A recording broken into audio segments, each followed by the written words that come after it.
ನನ್ನೆಲ್ಲ ಆತ್ಮೀಯ ವೀಕ್ಷಕರಿಗೆ ನಮಸ್ಕಾರ. ಮತ್ತೊಮ್ಮೆ ನಾನು ಮತ್ತೆ ಕತೆ ಅಂಕಣದ ಮೂಲಕ ನಿಮ್ಮ ಜೊತೆಗೆ ಸಂವಾದದಲ್ಲಿ ಇದ್ದೇನೆ. ಎಲ್ಲ ಸ್ನೇಹಿತರೆ, ನಿಮಗೆಲ್ಲ ಗೊತ್ತಿರೋ ಹಾಗೆ ಇತ್ತೀಚೆಗೆ ನಾವು ಸಿರ್ಸಿಯ ಮಾರಿಕಾಂಬಾ ಜಾತ್ರೆಯನ್ನು ನೋಡಿದ್ವಿ. ಅದೇ ರೀತಿ ಸಾಗರದಲ್ಲಾಯಿತು, ಇನ್ನು ನಮ್ಮ ಭಾಗದಲ್ಲಿ ಬೆಳಗಿ, ಕೊಂಡ್ಲಿ, ಈ ಥರ ಭಾಳ ಕಡೆ ಈ ಮಾರಿಕಾಂಬಾ ಜಾತ್ರೆಯನ್ನು ಬಹಳ ವಿಜೃಂಭಣೆಯಿಂದ ಆಚರಿಸಲಾಗ್ತಾಯಿದೆ. ಈ ಒಂದು ಮಾರಿಕಾಂಬಾ ಜಾತ್ರೆ ಇರ್ಬೋದು ಅಥವಾ ಯಾವುದೇ ಜಾತ್ರೆ ಇರ್ಬೋದು, ಮೂಲ ಜಾತ್ರೆ ಪ್ರಾರಂಭ ಆಗಬೇಕಿದ್ರೆ ಯಾವ ಉದ್ದೇಶ ಇತ್ತು ಅಂತಂದರೆ, ಒಂದು ಜನರಿಗೆ ಆಗಿನ ಕಾಲದಲ್ಲಿ ಈ ಸಂಚಾರಕ್ಕೆ ವ್ಯವಸ್ಥೆ ಇದ್ದಿಲ್ಲ, ಅಂದರೆ ವೆಹಿಕಲ್ಗಳ ಕೊರತೆ ಇತ್ತು. ಜನ ಕಾಲ್ನಡಿಗೆಯಲ್ಲಿ ಬಹಳ ದೂರದವರೆಗೆ ಎಲ್ಲ ಹೋಗ್ತಾಯಿದ್ರು. ಈಗ ನಾವೆಲ್ಲ ಕೇಳಿದ ಹಾಗೆ ನನ್ನ ಅಜ್ಜ ಹುಬ್ಬಳ್ಳಿಗೆ ಒಂದು ಜಾತ್ರೆ ಅಥವಾ ಸಂತೆಗೆ ಎತ್ತಿನ ಗಾಡಿ ಮೂಲಕ ಹೋಗ್ತಾಯಿದ್ರು ಅಂತ.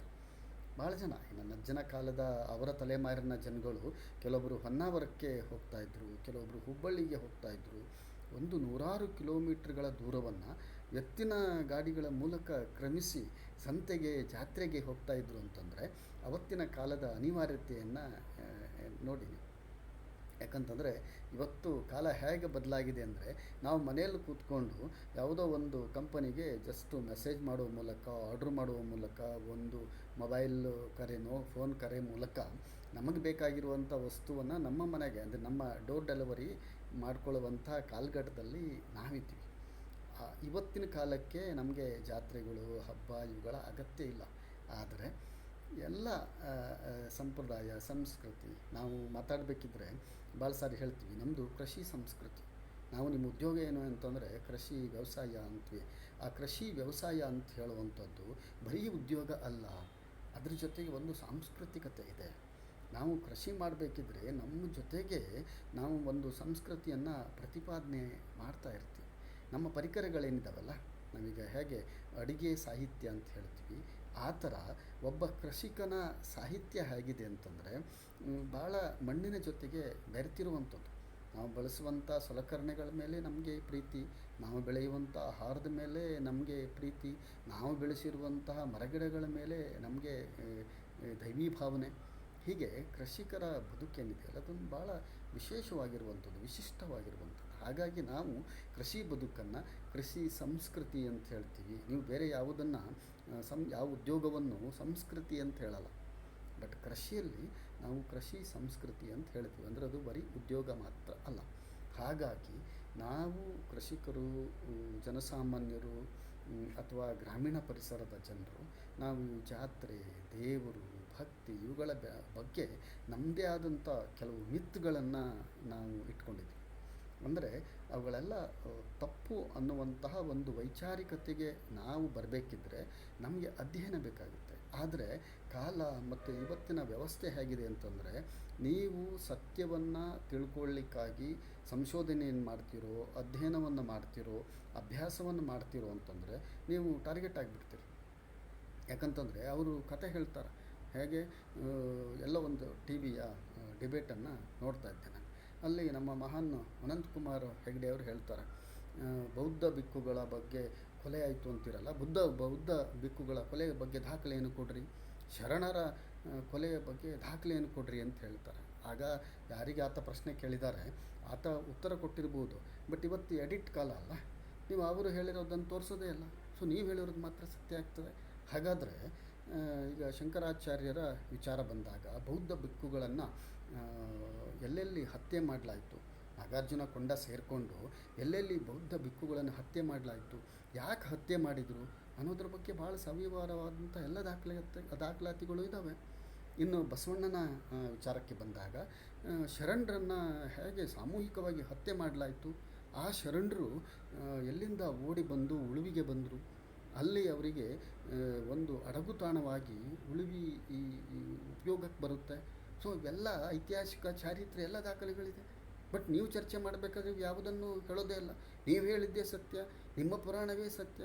ಪುರಾಣಗಳನ್ನು ನಿಮ್ಮ ಇಷ್ಟಕ್ಕೆ ತಕ್ಕಂತೆ ಬರ್ಕೊಂಡಿದ್ರಿ, ಈ ವಿಚಾರಗಳು ಹಾಗೆ ನಿಮ್ಮ ಇಷ್ಟಕ್ಕೆ ತಕ್ಕಂತೆ ನೀವು ಹೇಳ್ತೀರಿ. ಅದನ್ನು ನಾವ್ಯಾಕೆ ಕೇಳಬೇಕು? ಹಾಗಾಗಿ ನಾವು ಇವತ್ತು ಬಹುಸಂಖ್ಯಾತರಾಗಿರುವಂಥ ಈ ದೇಶದ ಮೂಲ ನಿವಾಸಿಗಳು ಹಾಗೂ ನಿಜವಾದ ದೇಶ ಪ್ರೇಮಿಗಳಾಗಿರುವಂಥ ಶ್ರಮಿಕರು ನಮಗೊಂದು ವೈಚಾರಿಕತೆ ಬೇಕಾಗಿದೆ. ನಾವು ಯಾಕೆ ಆರಿದ್ರ ಮಳೆ ಹಬ್ಬವನ್ನು ಆಚರಣೆ ಮಾಡ್ತೀವಿ?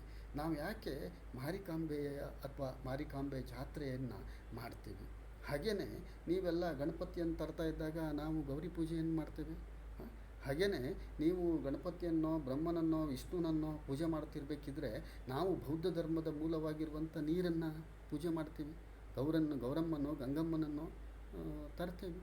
ಸೊ ಪ್ರತಿಯೊಂದು ಹಬ್ಬ, ಪ್ರತಿಯೊಂದು ಆಚರಣೆ ಹಿಂದೆ ನಮ್ಮದೇ ಆಗಿರುವಂಥ ವೈಶಿಷ್ಟ್ಯ, ಹಿನ್ನೆಲೆ ಎಲ್ಲದೂ ನಮಗಿದೆ.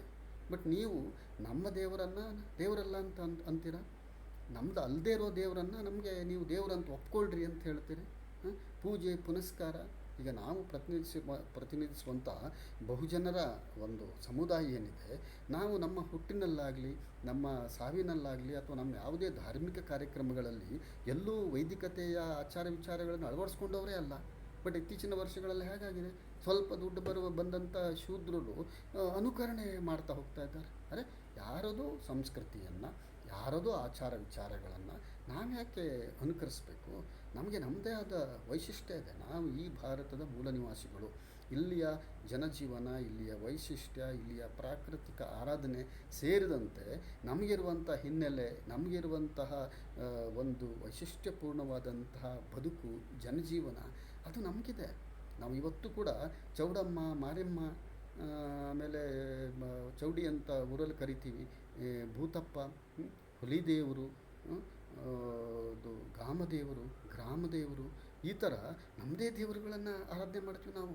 ವೀರಭದ್ರ ಎಲ್ಲ ನಮ್ಮ ದೇವರುಗಳು. ನಮ್ಮ ದೇವರುಗಳಿದ್ದಲ್ಲಿ ನಿಮಗೆ ಅವಕಾಶ ಇಲ್ಲ. ಅದು ಒಂದು ಕಾಲಘಟ್ಟ ಇತ್ತು, ಯಾವಾಗ ನಿಮ್ಮ ವೈಷ್ಣವ ಪಂಥ ಎಲ್ಲ ಶುರುವಾಗುತ್ತೆ, ಶೈವರು ವೈಷ್ಣವ ಅಂತ ಹೇಳ್ಕೊಂಡು ಏನು ವಿಭಾಗ ಆಗುತ್ತೆ.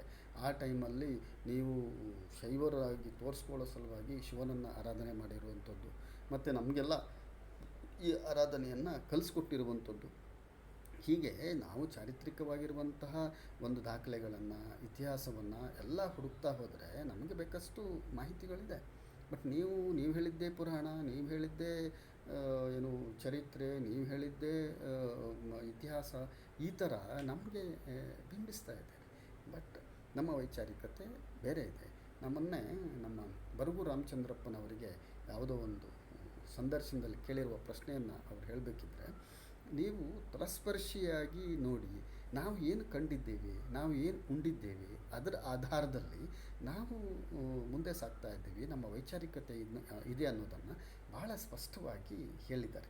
ಹಾಗಾಗಿ ಸ್ನೇಹಿತರೆ, ಈಗ ನಮಗೂ ಕೂಡ ನಾವು ಕಂಡದ್ದು ಉಂಡದ್ದು, ನಮ್ಮ ಹಿನ್ನೆಲೆ, ನಾವು ಬದುಕಿರುವಂಥ ಪರಿಸರ, ನಮ್ಮ ಅಧ್ಯಯನ, ಮತ್ತು ನಾವು ಯಾರ್ಯಾರ ಜೊತೆಗೆ ಸೇರಿಕೊಂಡು ನಮ್ಮತನವನ್ನು ಕಳ್ಕೊಳ್ತಾ ಇದ್ದೀವಲ್ಲ, ನಮ್ಮದಲ್ಲದನ್ನು ನಮ್ಮದು ಅಂತ ನಾವು ಅಪ್ಕೊಳ್ತಾ ಇದ್ದೀವಲ್ಲ, ಅದರ ಹಿಂದೆ ಒಂದು ವ್ಯವಸ್ಥಿತವಾದಂಥ ರಾಜಕೀಯ ಇದೆ, ಅದರ ಹಿಂದೆ ಒಂದು ಧಾರ್ಮಿಕ ಷಡ್ಯಂತ್ರ ಇದೆ. ಇವುಗಳು ನಮಗೆ ಅರ್ಥ ಆಗದೆ ಇದ್ದರೆ ನಾವಾಗಿ ಉಳಿಯಲ್ಲ. ನಮಗೆ ರಾಜಕಾರಣನೂ ಬರಲ್ಲ, ನಮಗೆ ಸಾಮಾಜಿಕತೆಯೂ ಬರಲ್ಲ, ನಮಗೆ ವೈಚಾರಿಕತೆಯೂ ಬರಲ್ಲ, ಏನೂ ಬರಲ್ಲ. ಹಾಗಾಗಿ ನಾವು ತಲಸ್ಪರ್ಶಿಯಾಗಿ ನಮ್ಮ ಹಿನ್ನೆಲೆಯನ್ನು ಅಧ್ಯಯನ ಮಾಡಬೇಕು, ನಮ್ಮ ಆಚಾರ ವಿಚಾರಗಳನ್ನು ಅಧ್ಯಯನ ಮಾಡಬೇಕು. ಮತ್ತು ಈ ಕಾಲಘಟ್ಟದಲ್ಲಿ ನಾವು ನಮ್ಮತನವನ್ನು ಹುಡುಕಾಡುವಂಥ ಕಾಲಘಟ್ಟದಲ್ಲಿ ನಮ್ಮನ್ನು ದಿಕ್ಕು ತಪ್ಪಿಸುವಂಥದ್ದು, ನಮಗೆ ಅಪಪ್ರಚಾರ ಮಾಡುವಂಥದ್ದು, ನಮ್ಮ ವಿರುದ್ಧ ಸಂಘಟಿತ ಪ್ರಯತ್ನ ಮಾಡುವಂಥದ್ದು ಇತ್ತೀಚಿನ ದಿನಗಳಲ್ಲಿ ನೀವು ನೋಡ್ತಾ ಇದ್ದೀರಿ. ಸಾಮಾಜಿಕ ಜಾಲತಾಣದಲ್ಲಿ ಇರ್ಬೋದು, ಮಾಧ್ಯಮದಲ್ಲಿ ಇರ್ಬೋದು, ಬೇರೆ ಬೇರೆ ಪ್ಲ್ಯಾಟ್ಫಾರ್ಮ್ಗಳ ಮೂಲಕ ಏನೇನೆಲ್ಲ ವ್ಯವಸ್ಥಿತ ಷಡ್ಯಂತ್ರ ನಡೀತಾ ಇದೆ ಅನ್ನೋದನ್ನು ನಾವು ಗಮನಿಸ್ತಾ ಇದ್ದೀವಿ. ಆದರೆ ಇವರ ಈ ಷಡ್ಯಂತ್ರ, ಇವರ ಈ ಕುತಂತ್ರಗಳಿದ್ದಾವಲ್ಲ, ಇವುಗಳಿಗೆ ಬಲಿಯಾಗಿಬಿಟ್ರೆ ನಮ್ಮ ಚರಿತ್ರೆ, ನಮ್ಮ ಇತಿಹಾಸ ಎಲ್ಲ ಹೂತು ಹೋಗುತ್ತೆ. ಹಾಗಾಗಿ ನಾವು ಬಹಳ ಪ್ರಾಮಾಣಿಕತೆಯಿಂದ, ಬಹಳ ಧೈರ್ಯದಿಂದ ನಮ್ಮ ವಿಚಾರವನ್ನು ಪ್ರತಿಪಾದನೆ ಮಾಡಬೇಕಾಗುತ್ತೆ. ಹಾಗಾಗಿ ನನಗನ್ನಿಸ್ತಾ ಇದೆ ವೀಕ್ಷಕರೇ, ಈಗ ನಾನು ಈ ಕ್ಷೇತ್ರದಲ್ಲಿದ್ದು ಒಂದು 25-26 ವರ್ಷ ಆಯಿತು. ಅದಕ್ಕಿಂತ ಹಿಂದೆ ನಾವು ಕೃಷಿಕರು. ನಮ್ಮ ಕೃಷಿಯನ್ನು ಮಾಡ್ತಾ ಅಧ್ಯಯನವನ್ನು ಮಾಡ್ತಾ ನಾನೊಬ್ಬ ವರದಿಗಾರನ ಆಗಬೇಕಿದ್ರೆ ನಾನು ಕೆಳವರ್ಗದ ಪ್ರತಿನಿಧಿ, ನಾನು ಒಬ್ಬನೇ. ಸೊ ನಾನು ಯಾವ್ಯಾವ ಸಂದರ್ಭದಲ್ಲಿ ಯಾಕೆ ಟಾರ್ಗೆಟ್ ಆದೆ ಅಂತ ಯೋಚನೆ ಮಾಡಿದಾಗ, ಅರೆ ನಿಮ್ಮ ಷಡ್ಯಂತ್ರಗಳು ಬಯಲಾಗ್ತವೆ. ನಿಮ್ಗೆ ಎಜುಕೇಷನ್ ಇಲ್ಲದೇ ಇದ್ದರೂ ನೀವು ಕಾಲೇಜ್ನಲ್ಲಿ ಉಪನ್ಯಾಸಕರಾಗ್ತೀರಾ. ನಮ್ಗೆ ಎಜುಕೇಷನ್ ಇದೆ, ಅರ್ಹತೆ ಇದೆ, ಯೋಗ್ಯತೆ ಇದೆ, ಬಟ್ ಜಾತಿ ಒಂದೇ ಕಾರಣಕ್ಕೆ ನಾವು ಅಲ್ಲಿ ಅವಕಾಶವನ್ನು ಪಡೆಯಲ್ಲ, ಅಲ್ಲಿ ನಮಗೆ ಮುಂದುವರಿಲಿಕ್ಕಾಗಲ್ಲ. ಇವತ್ತು ಮಾಧ್ಯಮ ಕ್ಷೇತ್ರದ ಪರಿಸ್ಥಿತಿ ಏನಾಗ್ತಿದೆ? ಅಧ್ಯಯನವಿಲ್ಲದೆ, ಅರ್ಹತೆಯೇ ಇಲ್ಲದೆ, ಯೋಗ್ಯತೆಯೇ ಇಲ್ಲದೆ ಯಾರ್ಯಾರೋ ಏನೇನೋ ಪೋಸ್ಟಪ್ಪ, ನೀವೇ ಪ್ರಶಸ್ತಿ ಕೊಡೋರು, ನೀವೇ ತಗೊಳ್ಳೋರು, ನಿಮ್ಮದೇ ಸಂಘ, ನಿಮ್ಮದೇ ತೀರ್ಮಾನ, ನಿಮ್ಮದೇ ಎಲ್ಲದು. ಬೇರೆಯವರು ಅರೆ ಇವತ್ತು ನಾವು ಮಾಧ್ಯಮ ಕ್ಷೇತ್ರದಲ್ಲಿ ಈ ಕೆಳವರ್ಗದವರು, ಶ್ರಮಿಕರ ಪ್ರತಿನಿಧಿಗಳು, ನಾವು ಇಲ್ಲದೇ ಇದ್ದರೆ, ಇಲ್ಲವೇ ಇಲ್ಲ ಅಂತ ನಾನು ಹೇಳ್ತಾ ಇಲ್ಲ, ಇದ್ದಾರೆ, ಇದ್ದಂಥವರನ್ನು ನೀವು ಮಾತಾಡ್ಲಿಕ್ಕೆ ಬಿಡ್ತಾ ಇಲ್ಲ. ಪಾಪ ಎಷ್ಟೋ ಜನ ಹೆದರ್ಕೊಂಡು ತಮ್ಮ ಐಡೆಂಟಿಟಿಯನ್ನು ಮುಚ್ಚಿಡ್ತಾ ಇದ್ದಾರೆ. ನನ್ನ ಹತ್ರ ಭಾಳಷ್ಟು ಎಕ್ಸಾಂಪಲ್ಗಳಿದ್ದಾವೆ. ನಮ್ಮ ಯಾರಿಗೆ ನಮ್ಮ ಈ ವೈಚಾರಿಕತೆ ಇಲ್ಲ ಅಂಥವರನ್ನು ನೀವು ಸಪೋರ್ಟ್ ಮಾಡ್ತೀರಾ? ಯಾರಿಗೆ ವೈಚಾರಿಕತೆ ಇದೆ, ಯಾರು ಸರಿಯಾಗಿದ್ದಾರೆ, ಅವರು ಸರಿ ಇಲ್ಲ ಅಂತ ಮಾಡ್ತೀರಾ? ಸೊ ಇದ್ರ ಹಿಂದೆ ಇರುವಂಥ ಷಡ್ಯಂತ್ರ, ಕುತಂತ್ರ ಇವುಗಳೆಲ್ಲ ಇದ್ದಾವಲ್ಲ, ಇದು ಇವತ್ತಿನ ಕಾಲಘಟ್ಟದ ಅಲ್ಲ. ಇದ್ರ ಹಿಂದೆ ಬಹಳ ವರ್ಷಗಳ ಚರಿತ್ರೆ, ಇತಿಹಾಸ, ನಿಮ್ಮ ಪುರಾಣ ಎಲ್ಲವೂ ಸೇರಿಕೊಂಡಿದ್ದಾವೆ. ಹಾಗಾಗಿ ಬಹುಶಃ ನಾನು ನನ್ನ ಬದುಕಿನ ಒಂದೊಂದೇ ಘಟನೆಗಳನ್ನು, ಒಂದೊಂದೇ ಸಂದರ್ಭಗಳನ್ನು ಮಾತಾಡ್ತಾ ಹೋದರೆ ನಿಮಗೆ ಸ್ಪಷ್ಟ ಆಗುತ್ತೆ ಜಗತ್ತು ಹೇಗಿದೆ ಮತ್ತು ನಮ್ಮ ಆಯ್ಕೆ ಏನು. ಮತ್ತು ನಾವು ಈ ಥರ ನಮ್ಮ ಆಯ್ಕೆಯನ್ನು ಮಾಡಬೇಕಿದ್ರೆ ನಾವು ಯಾಕೆ ಪರರಿಂದ ಟಾರ್ಗೆಟ್ ಆಗ್ತೀವಿ? ಅರೆ ಹೇಳಬೇಕಿದ್ರೆ ಹಿಂದೂ ಹಿಂದೂ ಅಂತ ಹೇಳ್ತೀರಾ, ಅರೆ ಅಲ್ಲಿ ಹಿಂದೂ ಅಂತಂದಾಗ ನೀವು ಇವನು ಬೇಡ, ಅವನು ಬೇಡ, ಅವನು ಬೇಡ, ಇವನು ಬೇಡ ಅಂತ ಹೇಳಿ ಅಲ್ಟಿಮೇಟ್ ಉಳಿಯೋರು ಯಾರು? ಹಿಂದುತ್ವದ ಹೆಸರಿನಲ್ಲಿ, ಹಿಂದೂ ಹೆಸರಿನಲ್ಲಿ ಯಾವುದೋ ಒಂದು ಅಲ್ಪಸಂಖ್ಯಾತ ಜಾತಿಯ ವೈಭವೀಕರಣ ಆಗ್ತಾ ಇಲ್ವಾ? ಬೇರೆಯವ್ರಿಗೆ ಹೇಳ್ತೀರಿ ನೀವು ತುಷ್ಟೀಕರಣ ತುಷ್ಟೀಕರಣ ಅಂತ. ಈ ದೇಶದಲ್ಲಿ ತುಷ್ಟೀಕರಣ ಏನಾದರೂ ಆಗಿದ್ದಿದ್ರೆ ಯಾರ ಪರವಾಗಿ ಅನ್ನುವಂಥ ಸತ್ಯ ಸಂಶೋಧನೆಯನ್ನು ಮಾಡಬೇಕು. ನಾವೆಲ್ಲ ಮಾಡಿದ್ದೀವಿ. ಆ ಸತ್ಯವನ್ನು ಹೇಳಿದ ಕೂಡಲೇ ಬಹಳ ಜನರಿಗೆ ಉರಿಯಾಗುತ್ತೆ. ಹಾಗಾಗಿ ಯಾರಿಗೆ ಉರಿಯಾದರೂ ತೊಂದರೆ ಇಲ್ಲ, ಯಾರು ಏನು ಮಾಡಿಕೊಂಡ್ರೂ ತೊಂದರೆ ಇಲ್ಲ. ನಾವು ಸತ್ಯವನ್ನು ಹೇಳೋದನ್ನು ನಿಲ್ಲಿಸೋದಿಲ್ಲ. ಹಾಗಾಗಿ ನಾನು ಮುಂದಿನ ಕಂತುಗಳಲ್ಲಿ ಈ ನನ್ನ ಬದುಕಿನಲ್ಲಿ ಎದುರಾಗಿರುವಂತಹ ಸೋ ಕಾಲ್ಡ್ ಅದನ್ನು ಹೇಳೋದು ಬೇಡ, ಮತ್ತು ಅದಕ್ಕೆ ಬೇರೆ ಕಲರನ್ನು ಕೊಡಬೇಕಾಗ್ತದೆ. ಸೊ ಸಾಂದರ್ಭಿಕವಾಗಿ ಬಂದಂಥ ಎಲ್ಲ ವ್ಯಕ್ತಿಗಳು, ಎಲ್ಲ ಸಂಘಟನೆಗಳು, ಸಂಸ್ಥೆಗಳು ಇವುಗಳ ಬಗ್ಗೆ ಹೀಗೀಗಿತ್ತು ಅಂತ ಹೇಳ್ಕೊಂಡು ವಾಸ್ತವವನ್ನು ಹೇಳಿಬಿಟ್ರೆ ಬ್ಲ್ಯಾಕ್ ಆ್ಯಂಡ್ ವೈಟ್ ಅರ್ಥ ಆಗೋಗುತ್ತೆ. ಸೊ ಮತ್ತೆ ಸಿಗ್ತಾ ಇರೋಣ ಮಾತುಕತೆಯಲ್ಲೇ.